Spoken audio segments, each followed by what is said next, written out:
সভাপতি লক্ষ্মীপুর জেলা আমির এবং মঞ্চে উপবিষ্ট বিভিন্ন নেতৃবৃন্দ এবং আমার সম্মুখে অবস্থানরত জনসমুদ্রের সকল ভাইদেরকে আমার আদাব জানাচ্ছি।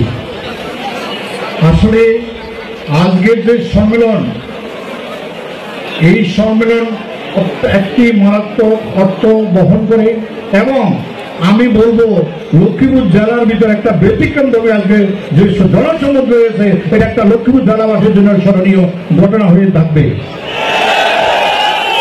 আমি সনাতন ধর্মাবলম্বী একজন সদস্য।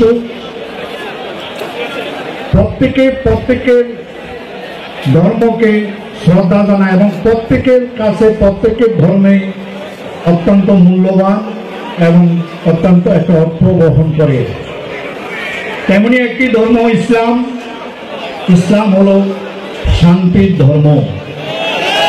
তাই এই ধর্মের যারা সদস্য, যারা এই ধর্মের অনুগত, যারা ইসলাম প্রিয়, আমি মনে করি তারা কখনো উচ্ছৃঙ্খল এবং অধার্মিক এবং ইসলামের ধর্মবিরোধী আচার আচরণ করতে পারেন না।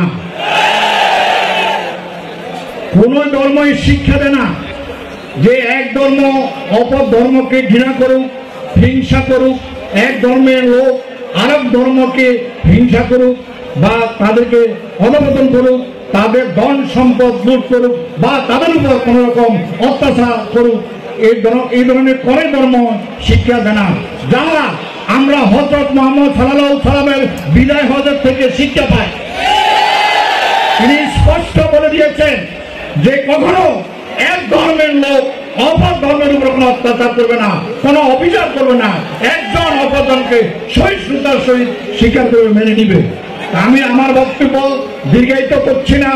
আজকের এই সম্মেলন সার্থক, সফল এবং যে উদ্দেশ্যে আজকের এই পরিকল্পনা যেন সার্থকতা বয়ে নিয়ে আসতে পারে এই আশাবাদ রেখে এবং সবাই যেভাবে আজকে কষ্ট স্বীকার করে আপনারা আসছেন, সবাইকে ধন্যবাদ এবং কৃতজ্ঞতা জ্ঞাপন করে আমি আমার বক্তব্য শেষ করছি। সবাইকে আদাব।